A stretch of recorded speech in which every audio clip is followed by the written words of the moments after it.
What is going on, everybody? Welcome to another episode of the Battlefield Project podcast. I'm your host, Matthew Rhoda, and we are the podcast for people who understand that life is a battle and only the strong will thrive.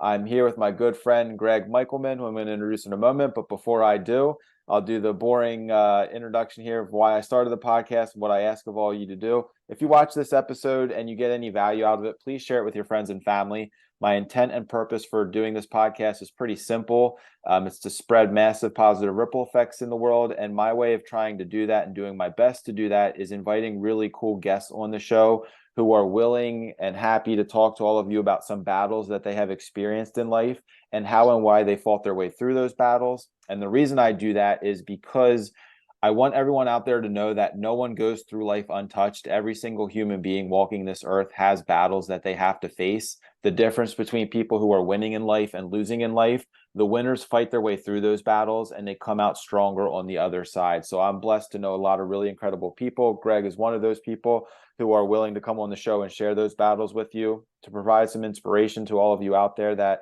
you're not alone. We all have battles. You just got to put your head down and fight your way through those battles. So without further ado, a quick introduction here, my buddy Greg. He is a husband, stepdad to two amazing kids, and an entrepreneur. He's the proud owner of GMAK Industrial Burner Services, Inc., which is an industrial plumbing and heating company. Over the past 15 years, he has worked tirelessly to build a reputation throughout the 5 boroughs of New York City, providing top-notch service, troubleshooting, and installation. He learned this business from his stepfather, who spent 50-plus years servicing New York City. As he scales his company, he often displays gratitude for the business, which has provided so much for his family. Drummer, before I turn it over to you, I want to say that's one of my favorite endings to a bio that I've ever heard, because I think it's something, guilty as charged. Let me say this. I don't express that gratitude enough, whether it's verbally and or just like subconsciously. I'm a business owner as well, to the clients that we have. Like, I'm grateful for them. And like, I know ultimately, like, without them, I wouldn't have a roof over our head, or I have to take a corporate job or whatever. But I love that you finished your bio like that, because I think gratitude is such an important element of life in general. But then as business owners, to have a clear understanding that without our clients paying for our products and services, we wouldn't be living the life that we have, man. So I appreciate you bringing that back into my attention and awareness, because it's a reminder that I need. And all that said, man, I'm excited to have you on the podcast here today. Thanks for joining me. Dude, I appreciate you having me on, man. And, a couple of things to that. First of all, in your intro, I love, because the reality, though, comes down to all the entrepreneurs I've ever met in my lifetime have had struggle. I don't think it's not that success doesn't exist without struggle, but my opinion is people that usually become very successful have gone through major obstacles and have jumped through some pretty fiery hoops to find the success, because we have, similar to our conversation last night, it's like working through a lot of that mental angst that you go through that kind of helps you get through to the other side. And, we at some point you start to feel untouchable. So I just want to touch on that. As far as my bio, yeah, man. I mean, listen, bro, first of all, for me, for somebody who, came from basically being poor and homeless, the gratitude I have just to be alive a lot of days is, overcomes everything. And then when you realize you're able to build a business to the magnitude that we have in such a short period of time, and what I'm able to provide my family through it, I mean, how can you not have gratitude for that? Yeah, I know. Yeah, that's a very fair assessment and question to ask at the end there. And I would say 100% agree with you. But then for me, like, you get caught up in like the daily grind and like trying to achieve more and strive for more, that sometimes it's that like snap back to it, man. Like, you got so much already, and like you need to show your gratitude for what you have, and then more can find you, as opposed to just constantly looking on the horizon for what's next. I need more. For sure. Awesome, brother. Well, like I said before we hit that record button, I'm excited to hear, some of the battles, or a major battle that you've experienced in your life, whatever you're comfortable sharing with the audience, and then how and why you fought your way through that. Yeah, man. I mean, I'll share anything. Personally, when I was probably the worst was really about the time I was 17, 18 years old, and I found myself out of my house. I've told this story so many times now, and it's crazy, but I had $20 to my name, and I didn't have a place to stay. So just right out of the gate, just trying to, figure out and fight and claw for everything I have, at this point in my life. Right. So, you know, first night, just getting into a huge argument at home. And my stepfather and I really didn't see eye to eye for a long time. And I know in my bio, I talked about working for him and he taught me the business, and that comes later on. But in the early years, him and I really just were at it. It was a battle constantly. And then this one day in particular just kind of turned into kind of a shit show. And he grabbed a metal pipe on me and chased me out of the house, and I was never allowed back. And Wow. so, I was able to grab some things, obviously, because I couldn't just leave with nothing, but I didn't have much. Let's be real. I was a teenage kid. I was still living at home with my parents. So I didn't have a lot of stuff. I mean, I grabbed clothes and whatever, and I was out.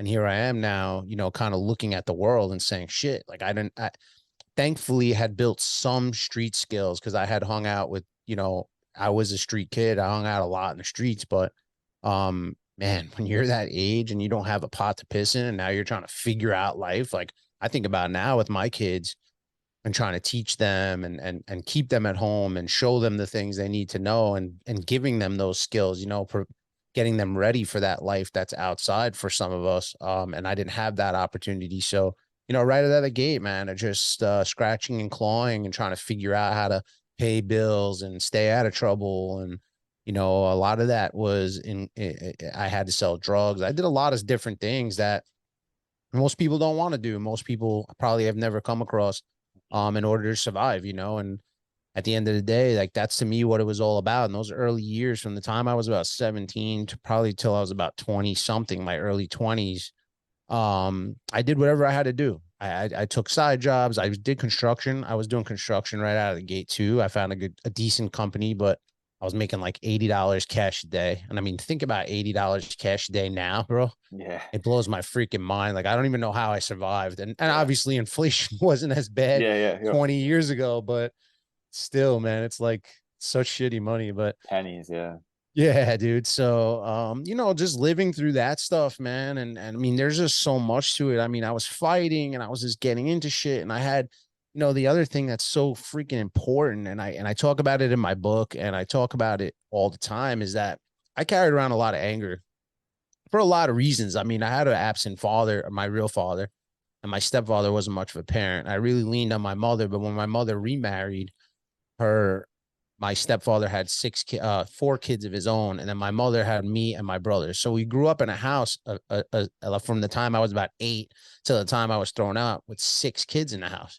And Mhm. so, and my mother was doing most of the parenting. So when you try to take one human being, one adult, and split them among 6 kids, the other four also having a little bit of abuse in their life from their own mother, it's challenging. It was challenging for her, but as a teenager, if you think about it, you don't give grace to those types of things. Now as an adult and as somebody who's repaired those relationships with family members and looking back now, I can say, I say to my mother all the time, like, you know what, I didn't give you a lot of credit for the hard work that you put in, because when I Yeah. was a kid, I didn't know, you're just a little shit, and I Yeah. was a shithead back then. So very easily just pointing a finger at everybody else. And that kind of plays into my, life and overcoming thing, is learning to not point a finger at other people and start pointing a finger at yourself. Mhm. And I think as people who are trying to evolve, that's one of the most important lessons you can learn, is that no matter what, even if you realize that it's somebody else's fault, in retrospect, it's really yours for being wherever you are, because you're in control of your own destiny. And I Mhm. didn't know that. I didn't see that. All I saw was what everybody else was doing to me. And I played the victim card like it was my job. Mhm. It's like, no, you did this to me. No, you did this to me. This is why I don't have what I should have. And then it wasn't until a long time after that I realized, shit, I should have, this is on me. Yeah, those people did X, Y, and Z to me, but this is on me. So going through that, man, which was, everything that you guys talk about, it was a tremendous battle for years. It didn't just last a couple months. I mean, I was bouncing around from house to house. I had multiple apartments. I was sleeping on friends' couches. I slept in my work van for a while. I was really a nomad. I bounced around a lot. Yeah. I had apartments, but then I couldn't afford them, so I would bounce to the next place, and then it just was chaotic for the first few years. Eventually, I finally settled into more of a steady workflow, more steady living conditions, things like that. But the reality is it was a fight. It was a fight every single day. It was a fight for survival. There was a time, I don't remember the year, man. I mean, it's so many years ago now, but I was living in one apartment. Then I got robbed for like 2 or 3 pounds of weed and put me in a really bad spot. And then I couldn't pay my rent. And then I ended up leaving that house to go live with my aunt for a little while, who thankfully gave me, she had an apartment in a complex. She let me stay with her. My grandfather wasn't having it because he was paying for her apartment, moved me into his house. But what people don't understand, like when I say I live with my grandparents, it's not like what you would think. You would think you go live with your grandparents, they're going to put you in a nice room. You'll have You know, a regular feed you room and three you'll share times a the house with day. them. Nah, it's not that. That's not even how it went, because my uncle, who was living in the basement, was a straight up alcoholic, and he had drug addicts living there, and literal drug Yeah. addicts just hanging out there. And that's the apartment. They gave me an apartment in the basement to live with my uncle. And if I can like paint a picture for everybody of what I'm talking about, if you can picture a patio, an outdoor patio, Mm. and it had these stamped like half seashells in them. What he did was he ended up closing in the walls. He put some bullshit windows in, sheetrocked it, never finished the sheetrock, not painted, very rugged, with a shitty door. And I was basically living on a concrete floor, and I had like a love seat as my bed. And whenever it rained, I'd get about a foot of water in the fucking thing. So I was living on milk crates and a little ass couch where I could bear, like my head was up, and my Yeah. legs were hanging over the side. I'm just trying to paint a picture so people understand, because I've said to people, oh, my grandparents gave me a place to stay. It sounds cushy as fuck, Yeah. Sounds like my beautiful. grandmother's making me. This ain't like if Apple anybody's pie ever every seen day. Grandma's Boy or something like that, where he Yeah. goes and stays with his grandmother and she's making him food and all this. That is Yeah. that is not the picture that was Yeah. painted. Yeah. I was literally struggling, and I had a little small mini fridge, and my boys at the time held me down. They would get me food and they'd stock it for me because I couldn't afford it. And my uncle, this is the type of human being I was living with, would climb through my window and steal the shit out of my refrigerator. And then him and I would have to go to blows over it because I'm fighting for my survival. So, Yeah. that was the type of life that was going on for a while. And so, when I finally was able to dig out of that, and that's the thing that's so funny now. You look at life now, right? Like I have this business and things are going well. Everything's perspective. At that time, when I finally got a full-time job and I was able to pay my own bills and I had a couple of dollars to eat regularly, that was a humongous victory. Yeah. Looking back on it now, it's like, holy shit, how did I even survive? But back then, it's like, okay, I dug myself out. And I think that's a beautiful thing about life. When you go through these battles and you learn these little lessons, everything is a step, right? You have to Yep. keep taking steps. And we talk a lot about in our circles, like not giving up and never quitting. And that's why, man. I mean, that's why I live my life the way that I do. And I think a lot of people resonate with me because I don't care what the situation is. I don't care what adversity I'm being faced with. I'm willing to face it head on and keep moving forward. And Yeah. that's one of the most important lessons I've ever learned. It's like, doesn't matter how many times you get knocked down or how hard somebody hits you. All right, we get up for another round, or we get up for another one, and we get up for Yep. another one. And I get kicked down and I get back up and I get back up and I'll keep Yeah. getting back up until I get to where I'm trying to be. Yeah. I'm guessing the logo, the personal brand behind you comes from that lifestyle mentality that you've built over the years. Fight like a motherfucker. Yeah, pretty much. I tell you a funny story about fight like a motherfucker. One of my other coaches I was on a coaching call and he was live. He was talking about just life. And at one point he said that shit. He yelled at everybody. He's like, you gotta fight like a motherfucker. And right then and there, I wrote it down.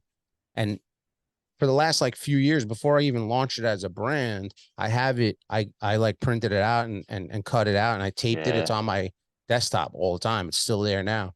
Eventually I turned it into a brand because I said this is perfect because this is everything I'm about. Like I just Yeah. fight and fight and fight and I never stop.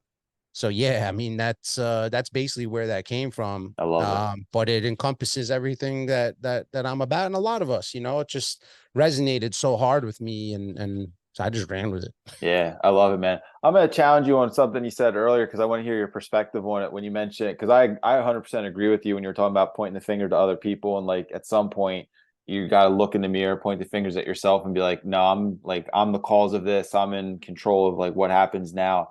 As a 17-year-old who's getting chased out of his house with, from a grown man with a metal pipe, are you in that moment also being like, that this was on me, like I caused this? Or is it like something like that? You're like, no, I'm gonna give myself some grace. Like I didn't deserve that. Like that was just like that was him and my mom at the time fucking up and making bad choices to like kind of force me out of the house. Or were you like a total shithead and you didn't deserve to be in that house because you were doing bad shit inside those four walls? I think it's a mixed bag. I mean, looking back on it now, I take responsibility for being who I was because I Yeah. acted like a fucking douchebag. But Yeah. at the same time, you're 17, 18 years old, and it doesn't excuse how you operate, right? Yeah. But then at the same time, like looking back on it, when I was younger, I looked at them and said, "How could you do this to?" And like they didn't even sit with me and have a conversation. Like, what caused it? What Yeah. was the reasoning behind their actions?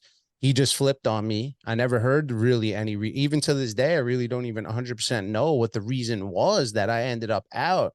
Yeah. I never got clarity on that. So it's like I think for me as a parent now, I would definitely sit with my kids and be like, yo, this is the reason this is happening. And maybe you have something to refute it, but this is what we see. And this is why we're making the decision we're making, as opposed to walking in the house and everything just falls apart. Yeah. Now, to add to that, yeah, at the time when he came at me that way, I never backed down. And that's probably part of the problem. And so I kind of came back at him and then everything becomes explosive. And so I Yeah. was telling you earlier, going through anger issues, like severe anger issues, I snapped at like this, like not no thought. And so the same thing would happen with him. And so when he came at me, who knows, he might have even accused me of something and I just wasn't having it. I Mm-hmm. mean, him and I, you have to understand too, like the type of battles we had. I'll just give you an example, right? He had this bicycle. This is a great little story. It's a short story. He had this bicycle. Shit was sitting in the shed for 10 years. I kid you not. I don't think he ever rode it once, maybe once when he first got it. 10 years, things sitting in a shed. And so the type of relationship him and I had goes like this. I said, fuck it. This thing is sitting here all these years. I'm at the age where I want to go hang out with my friends. I didn't have a license yet. I grabbed the bicycle. I fixed it up a little bit. I was always good with my hands. And I started riding it without asking. I didn't think to ask. I'm like, this thing is literally a Been rust sitting bucket there. now. It's been Yeah. sitting here. Like, what am I asking? It's not like you ride it every day and I'm taking your shit, At Mm-hmm. least that was my thinking. So I started riding it. I don't know how long I rode it for. I'm just gonna exaggerate because I don't remember, but it's probably about a year. And I one day happened to come home and saw me riding his bike and flipped the fuck out of me. Fucking riding my bike, but you didn't ask permission and going through the whole thing. Yeah. And I didn't do anything to the bike. If anything, I Yeah. fixed it I and would say actually you used made the it bike. better. And Yeah. technically, you could have grabbed it and went for a ride. Like, there's nothing wrong with it. It's still yours, right? But no, he flipped out on me. So I took the bike and I smashed it into a fucking bunch of pieces right in front of Yeah. his face. I said, okay, I can't ride it. I smashed it. Said, now nobody's fucking riding it if that's the attitude you're gonna have. So that's the type of, Yeah. just to give you an idea of the Confrontational. relationship we Yeah. had. Yeah, like I could kick the hood of his car in when we had arguments over stupid shit. So it was really explosive in my latter years. Yeah. I had a father, like I said earlier, who was absent. And I think as a kid, father figures, like it just goes to show you, like that's how I realized how important a father figure is Mm-hmm. to kids. Mothers are so important. They play such an integral role, but the fatherly figure in the house is so freaking important. Yeah. And I realized it when I was a kid, but I was so rebellious because of the fact that my own father was absent, was a promiser and never showed up, didn't show up 90% of the time that he said he was going to. Very rarely had a lot of interactions with him. And he was a little bit borderline abusive to because when my brother was born, he stayed around for like 5 years. When my mother got pregnant with me, he took off. He didn't want Okay. to have another kid. He didn't want the responsibility. It wasn't until I was about 6 that he actually came and picked me up for the first time. He didn't even want to take care of me as a baby. He Wow. wasn't in the hospital when I was born, things like that. So, Yeah. when you get to your teen years and you start learning and they start peeling back the onion a little bit, you Yep. say, fuck, man, you didn't give a fuck about me. Then my mother marries this douchebag and he doesn't give a fuck about me. Yeah. And you're like, damn, nobody cares about me. Then my mother's like, taking care of 6 fucking kids. So it looks like she doesn't care about me. Yep. And this is what goes on in a teenager's Builds head. And up. so back to your question, I think for myself now, looking back on it, I give myself grace because it's not my fault that he chased me out. Like it didn't have to go down that way. Yeah, Now as like I'm a responsible adult, I'm a parent, so but at the same time, yeah, I mean, I internalize and I say, look, okay, I could have done 20,000 things differently, but we yeah, all could, right? So it's a yeah, mixed bag. I agree with what you're saying. I definitely don't just like, oh, it's not, it's my fault. No, of course it's not my fault. But the idea, what I'm trying to say is not necessarily me saying, oh, all those things are my fault. All I'm saying is people, and I did this, most people, and you come across this, I'm sure too, in working with people too, is that the easiest thing for us to do is point at other people and yep, and not look within and say, okay, you know what? I can make changes too, and I can make my life better. It doesn't have to be just because this person did this and this to me 20 years ago. Well, why should I still live my life under that? It's stories, like we always yeah, say, that's the common thread. People say, well, rewriting stories. So that's what I spent a lot of my time over the last 6 years doing, is rewriting those stories and saying, just because this one said this and this one did this to me doesn't mean I have to live the rest of my life that way. yeah. As a as I was asking the question, I was almost answering it myself because I'm like, no, I know what like the answer is going to be here, but I'm glad you answered it so thoroughly because I think it was a very wise answer. Because yeah, I think there's a part of you that's like you said, like, man, I wish my stepdad, my mom would have sat me down and been like, listen, Greg, you're fucking up. Like, we're gonna kick you out of the house if you don't get your shit straight and like give you a chance to like correct that way. Like that would have been a great approach, but they're doing the best with what they've got and they're overwhelmed and they've had their upbringings, they got their own demons, so they didn't have the ability to sit you down and say that. So some of the responsibility is theirs, but ultimately, then as you tell the story further and answer the question deeper, yeah, some of it is yours because you had that confrontational, that anger, that like where maybe your stepdad and your mom were like, it's not even worth a conversation with him because he's just gonna freak the fuck out. And like, why don't we just get this shit over with and kick him the fuck out when he walks through that front door? And like, that's their perspective and their story that they're telling themselves. So Yeah, in that case, then it pretty does much. fall on you to a certain degree. So I mean, where, later on in life, my mother said she went to tough love classes just to confront this situation. So that's, yeah, I didn't find this out till a few years ago, but she said, yeah, I went to tough love classes and they told me, you got to show tough love here. So she was yeah, already, laying down her own tracks for herself and yeah, in response to how I was. So, yeah, it all falls under the same answer, but it's just all about growth, and yeah, I just held on to it for too many fucking years and it held me back yeah. from making moves. So So that being said, that's my next question I want to ask you is when did you let all that go and kind of shed that old Greg and step into the responsible like father figure, business owner? Like how did that transition happen? Because I'm sure it's not you just wake up one day and you're like, ah, fuck it. Like I'm not angry anymore and I'm gonna own a business and get married and have stepkids. Like how'd that look? How'd that unfold for you? I wish it was that easy. Don't we all? It probably started when my wife and I first got together. I mean, in the early stages, I still had a lot of anger when her and I got together, but learning, like when you become in the first little while when her and I dated, it wasn't. But as I started to take on more and more of that fatherly role and more of that responsibility, then her and I moved in together, and then it becomes real, right? You're like, Yeah. shit, now like, because I'm a step parent, and then it doesn't matter either way. I'm taking on the parental role, Yep. and so I had to start getting my shit together. So that was a slow transition. But what I'll say about business ownership and really turning my life around wasn't really until about 6 years ago. It's a very short span to where I am now, to where I really got started. I found my first mastermind. I learned like I didn't even know what a podcast was. Yeah. And somebody told me about this podcast. It was Andy Frisella's podcast. Yep. At the time was MF MFCEO CEO. project. Yep. Yeah. And so I started tuning in and I listened to every episode, and at that time, like I don't want to fast forward too far and not give people the in between, but basically the short of it is at some point we kind of put our demons to the side, my parents and I.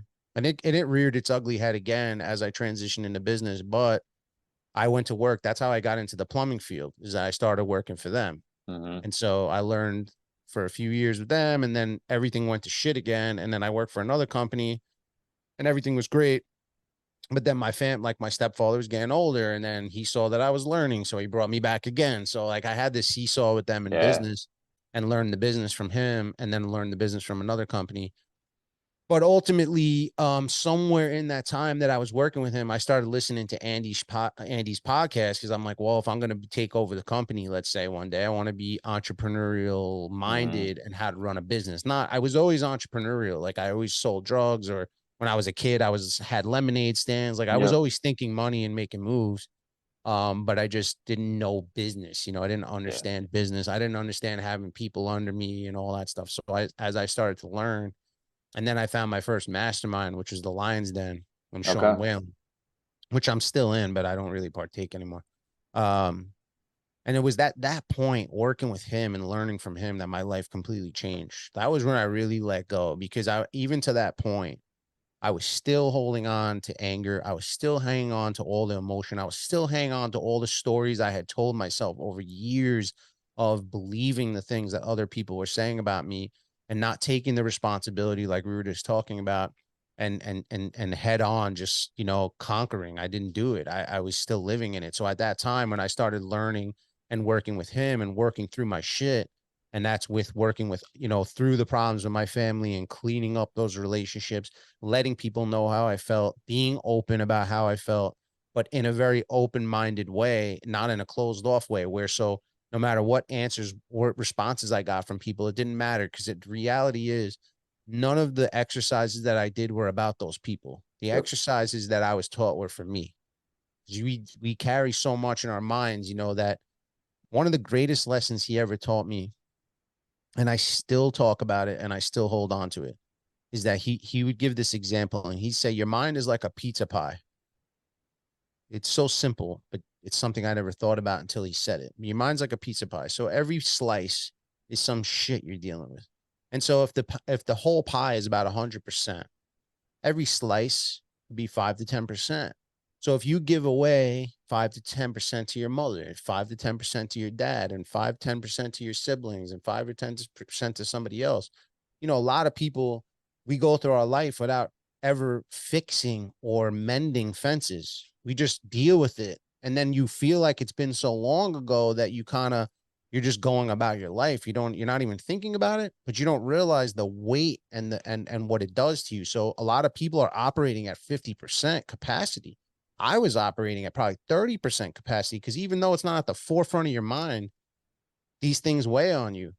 And so as I started to fix my relationship with this one, and fix the relationship with this one, and I fixed the relationship with my mother, I started writing her letters and sending text messages, appreciation for everybody. My own father, who would never gave a shit about me, I sent him love and appreciation texts, like just for me, and Mm, whether I got a response or not. And I'll tell you a really great story that came out of that, is that my stepbrother, who was also really fucked up because of his childhood, I used to beat the shit out of him, like bad. I was like abusive, and for years I felt terrible about it. And in the process of going through these exercises, one of them was sending him a text, and he called me, because we had kind of mended the fence, but we never spoke about any of it. And so he called me. He goes, "You're right." I says, "Man, I'm better than I've ever been." I just, and then we got into this whole conversation, and I got to apologize to him for all the years of abuse and things that I did to him, because it was to the point, honestly, like years after him and I had no interaction, that I would come and go shake his hand, and he was still like yeah. duck, like On that kind of edge. shit. Yeah. And I was never proud of it, but at the time he was like he became my punching bag for all my shit. I dumped Yeah. my shit on him, not realizing that he had a ton of his own shit that he was dealing with. Again, not realizing when you're a kid. Yeah. So him and I got to chop it up for like a half an hour about it, and basically tears and all that stuff, and we were able to put this stuff behind us. So that's an example of actually getting reciprocation on the message, right? Because it Yep. doesn't always get reciprocated. Again, it's not about the reciprocation, it's about for myself. But to be Yeah. able to put that behind me was huge, Yeah. huge. So little examples like that for me, that and those are all weights that I just shed over the years. And then I've turned it into a big business, and I turned it into a personal brand, and I turned it into a book, and I turned it into a podcast. And Yeah. and it's just the budding, The just keeps momentum. budding out, you know what I mean? Yeah. So Dude, I love that part of the story, man, because and what you said about like you don't, yeah, you're doing it for that person because you want that person to like feel that energy that you are giving to them, but you're not doing it for them in a way that you're expecting something back. Like if you get Mhm. something back, like with your stepbrother, awesome, brilliant, like healing and loving, and like you embrace that wholeheartedly.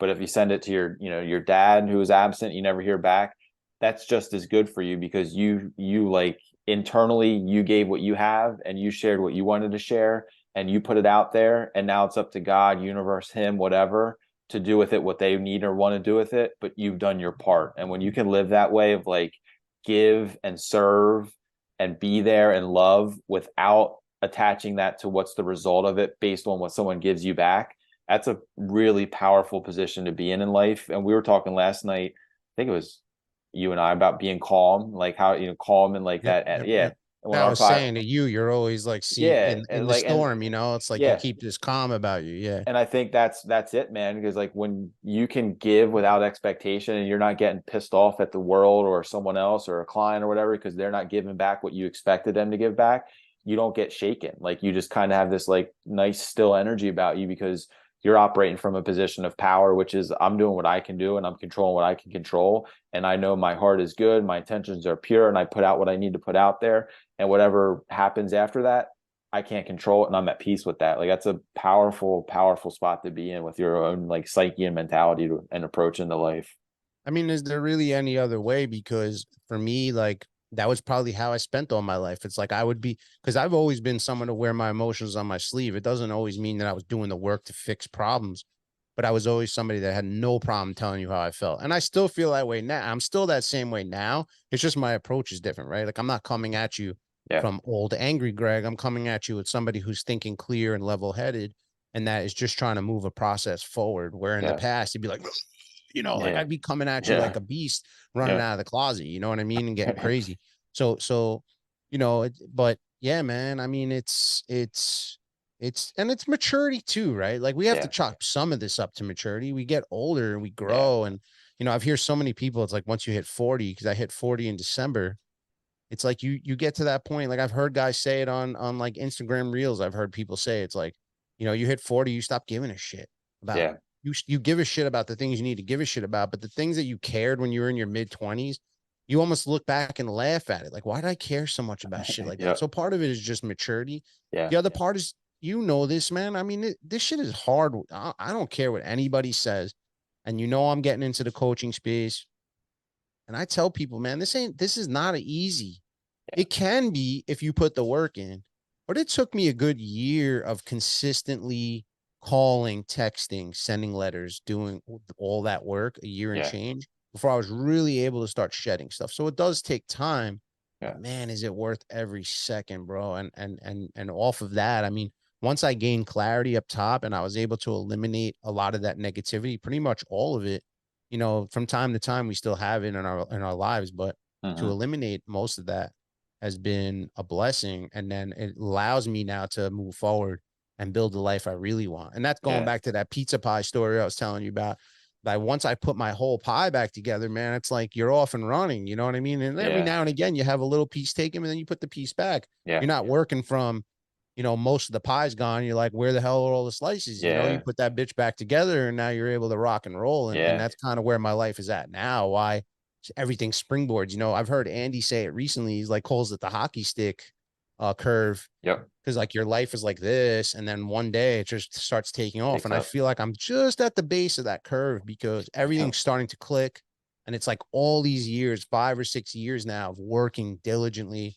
Another thing you and I talked about last night is that consistency and that the capital that you're building up and doing the little things every single day is starting to build that momentum to get you where you are now, right? I mean, Yeah. even some of the best guys in our spaces talk about how long it's taken them. We say overnight success only took me about 15 years. Yeah, You know exactly. what Two I'm saying? decades. So, Yeah. and that's kind of how it's going to happen. I feel like I'll be on a big stage and someone's gonna be like, look at, like, you don't He know got he all the got work I put lucky. in Like, all oh, these years to dude, get here. yeah, You know what I'm saying? yup, So, yeah, like every day for the last 10 years. Like, it isn't right. luck, man. It's Going to the consistent gym effort. when I didn't want to, getting up at Yo, 4:30 in the morning, doing all the little things, building a yo, business, taking care of a family. yeah. It's like you You know what said, I sending mean? those So text messages without expectation. Like, it's all combined, man. not only that, bro, that doesn't stop either. You know, I Correct. still do that.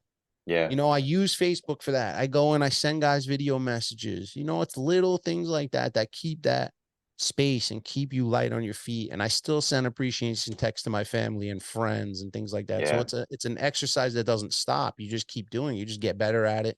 And people start to know where you're coming from yeah, instead of out of left field when I haven't spoken to you for 10 years and you get yeah. a text like, yo, I love and appreciate you. Like, Yeah, the what fuck is he talking is about? this Is he guy all right? dying tomorrow? Like, what the Like, what's hell's happening? exactly, Shit, Greg, you're exactly. dying? Yeah. No, I love that you just said that, man, because it is a skill and it's something I take a lot of pride in that skill, and it does take time to build it up. And I'll share a real quick story. There's a guy I've never met. He's kind of local. He's a little bit older than me. He's a runner. He's a coach of like a high school track team. Super good guy. He wrote a cool book that I read. His wife passed from cancer, and like phenomenal human being. And I was chatting about joining the Battlefield Alliance with him via Facebook Messenger. This was a couple months ago, and it led to nowhere. He didn't join, but he said something about a big track meet coming up in like a month. It was like a month and a half from the time we were chatting, and it was against the crosstown rival. They're both undefeated. He was hyped about it, and he was like sharing this cool like energy with me, and I could tell he was excited. So conversation ended, and he mentioned the date. I went immediately to my calendar and put a reminder on that date. Later that day, I wanted to text him and ask him how the meet went, and hope like wish him well that morning and ask him how it went. And I did that, and he was ecstatic. He's like, I can't believe you remembered that, like, that meet was today. Like, thanks so much for reaching out. We won. It was such a cool, and like he unloaded again, like all this good energy. And I've shared that story a couple times, and people are like, what made you think to do that? And I'm like, I wanted the guy to know that I cared, and like that I really am cheering for him. And like, I've never met the guy in person. Like, I hope to someday like go for some runs with him. I think he's an awesome human being. But even if I don't, like, we're Facebook friends, but like I want him to know that I cared, and I want to see him succeed in life. And that, like, that's the relationship capital I think that we're talking about right now. Like, I don't ever expect anything in return from him at all. Like, if I never get anything, or like he never joins anything, I'm cool with that. Like, I want to give and serve and like let people know I love them and I care about them. And if something comes back 10 years from now, cool. Like, not the intention behind it, but it's that, like, when you have space for that in your life, because you're not holding on to anger, you're not holding on to resentment, you're not holding on to grudges and all that stuff, and you got all this energy to like pour into people as opposed to like getting pulled out of and pulled from. It's a really cool space to be in, man. Like, you can light someone's life up by sending that random text message or that random Facebook message, and let them know, like, holy shit, like there's a dude in the world that like cared enough to ask me how my meet went, and I've never met him in person. Like, that's a really, really cool feeling for him. But for me, like, selfishly, like, it made me feel really fucking good to like show him that I cared. So selfishly, I'm like, I do it for me too, because I want to get that feeling generated inside myself, because they know that I care about them. Yo, amen. Amen. And I'll take that a step further. So, I started my coaching program, which is going to launch real soon. And this isn't even a plug. This is just a point. My moneymaker is my business, my plumbing business. Right. Yeah. So like, and I remember my coach who was coaching me to be a coach, like just giving you ins and outs, not Yeah. telling me how to do my job, but like giving you a little insights and stuff. Right. And he goes, the best part for me, and I feel it, is that a lot of guys get into the coaching space. And I think why people don't get the results they typically want is that people get into it for monetary reasons. Yep. And although there's a monetary value attached to working with me, you know that when you work with me, I'm giving you my attention because I genuinely give a shit about people. I want to see people shed the bullshit. I want to see people win. And I genuinely want to be a part of those victories with people. It's not about money. The money part is, listen, you're giving your time. And if I give my time to that, or if I give my time to my business, what's my time worth? But Yep. listen, everything of value is worth something, right? At the end of the day. So, and I can tell you honestly, and to people who are listening to this, like I struggled with it. I struggled with putting a dollar value to my time because And I don't do it. It's not a monetary thing for me. I'm not thinking, okay, I'm going to take this business to $1 million. Like that's yeah. not even how I'm looking at it. We're even building the sales funnel right now to be so precise to who I specifically want to work with, because I don't need to open it up and flood my gates with people who have no business being in there. I want to help Yeah. people that really want to learn, because it's a passion of mine and it's what I want to do. And so that's more to your point, right? It's like getting the ability to work with people. And then I saw somebody else post, it's like so many people, it's so true, man. You swipe your credit card with working with some of these guys, and it's like Never they hear they from don't them. even remember you. You know what I mean? It's like you're hard pressed to get in contact with them and get what you need out of it. And I don't Yeah. want to be that way. I want people to be able to slide in my DM, and am I going to take every second out of my day to help you along every single day? No, because I have other shit going on. But Yeah. I will take the time out of my day to help, especially Yep. people who are clients, because I help people that aren't. I mean, Yep. every post I've ever made has Is been to into help helping someone. people. I never ask once. I think only recently when I posted about my book, it's like, and I'll tell you, in Apex, I asked Drewby, because I even felt weird about posting about people buying my book. And he Yeah. was like, nah, bro, that's your first book. Like, we help the community. Even that I felt weird. I just don't like asking people for fucking money. And like, Yeah. that's not who I am, bro. I had such a hard time for so many years, and I didn't have anybody like me to kind of like put their arm over me and be like, Yeah. yo, this is how we're going to do it. I didn't have a mentor. So Yep. if I can be a mentor to somebody, man, it's a freaking tremendous win, and it makes me really happy. So Yeah. Dude, I love doing these podcasts, man, because like my perception of you since connecting with you on social media, whatever it was a year or two ago, like man of integrity, family guy, businessman, like I don't want to say got it all figured out because I'm not delirious to think any of us have it all figured out, but like got it I figured wish. out. Like it must have been living this way for a really long time. And like, this is just like the tip of the iceberg of what I see. And then I get on a podcast like this and hear your story of like the real battles that you faced and like, being on the streets at 17 and 8, like it makes me admire you more. And not that I didn't admire you before, but like knowing that you went through those struggles and still you're the person you are today, it creates just an extra sense of admiration in me for you. And then changes my perspective again to like, you can't read books by their covers, man. Like you never know someone's true story or what they've been through until you have these conversations and kind of peel that onion back a little bit and get a little bit deeper and go, holy shit, man, like this guy's been through some. I mean, you paint the picture of living in that basement, and like it's a vivid picture in my head now of like milk cartons and like your head kind of like breaking on the side of a couch because you don't fit on. I'm like, that's a real fucking battle. Like that's something that could have broken many, like a large percentage of people could still be in that basement with a needle in their arm or died in that basement, getting into a fight over a drug or like so many other outcomes could have been your scenario, but you fought your way through it and then built the life that you have right now. And you got, like you said, a book, podcast, business, family. Like I love seeing it, man. To add to that, bro, two people died of heroin overdoses in that very basement. I believe it. My I uncle, felt who it. I Yeah. lived with, although he didn't shoot himself up, a friend shot him up and he overdosed and died right there in that basement. Yeah. My aunt, who I never got to meet, she died before me, before I was born, heroin overdose in that basement. That was the basement to have lost it all. And Yeah. so, yeah, that is one of the bigger turning points.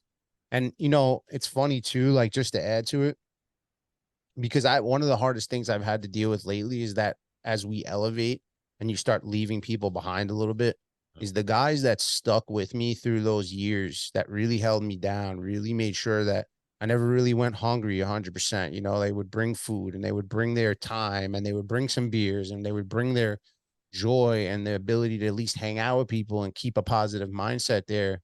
Now they're not really elevating and I am. And it's one of the hardest things I've ever had to do is kind of Yeah. leave those guys behind a little bit, because again, I can't take them with me. I tried, I try Mm-hmm. to put motivation into people, but you can only stick your hand out for so long. And, that's been one of the biggest battles I have, because those are the guys that were there through it all, the Yeah. guys that moved me 15 fucking times in 4 years, Yeah. apartment to apartment, to this place to that place, who gave me a couch to sleep on. And, it's I appreciate those kind words, by the way, man. It means a lot. And it's so funny, for the longest time I always got that. It's like, you got this tough exterior and I never want to approach you. Like I never came off as approachable. And I think when people do get to know me and they do get to have a conversation, my heart is huge. It's just, Yeah.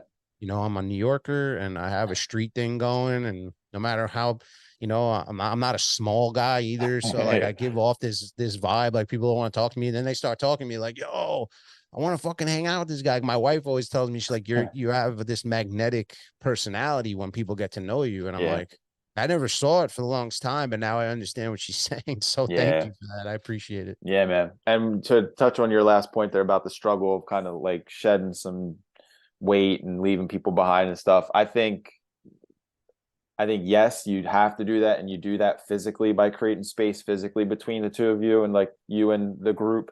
But I don't think like energetically like you ever lose that love or that appreciation and stuff. 100%, So man.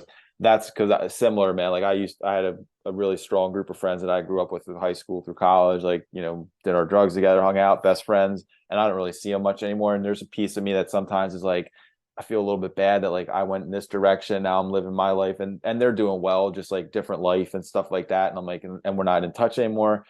And then I'm like, you know what, Matt? Like, if I see them, I still give them a big hug. Like, I still send my love to them. I still want to see them succeed in life. I just don't have the space, time, and energy to like spend physical time with them anymore. And I think that's totally natural and part of evolution for all of us. Oh, we're the same way, bro. We hug it out when we see each other. Yeah, We don't see each other often, but yeah. I mean, it comes from a place of love. It doesn't come yeah, from any other place, but it is yeah, still hard. yeah. Awesome, brother. Where can people connect with you online if they want to learn more about your brand, connect with you personally? What's the best way to do it? They could probably just go to my website. Website is fight like a mother effer is EFFER at the end.com. I'm on Facebook at Greg C. Michelman. And then I'm on Instagram is also the same as my website. It's fight like a mother effer, EFFER. And that's it, man. I mean, I got Awesome, the man. podcast, The Traded Life, but that's on the website too. So Perfect. Awesome, man. Well, I appreciate the friendship. I appreciate your sharing your story with our audience here. I appreciate what you're doing for the world and in the world. And I'm glad we're friends, man. I'm glad I've connected to you. I appreciate you too, man. It's been a blast, man. Last night and today, it's like back to backs. I Yeah, enjoy it. I appreciate you asking me to come on. I know we kind of reciprocated with each other, but yeah. No, I my love sincere telling my pleasure, man. story because, like, I'm sure you're the same way, man. I just want to help one person every day. That's That's it. my goal. And if I Yeah, help multiple, that's a win. it's a But for double me, win. one Yeah, person a day, if I can change a life, it's a beautiful thing, man. It's such a good life out there. So much life to live and yeah. enjoy. So Absolutely, brother. Well, you're doing it, man. You're accomplishing your mission. So, anyone that's watching the show, like I said in the beginning, please share it with friends and family who will resonate with Greg's story and kind of pull some inspiration out of it and help them to propel forward in life because that's what we're all about here. And we will see you on the battlefield.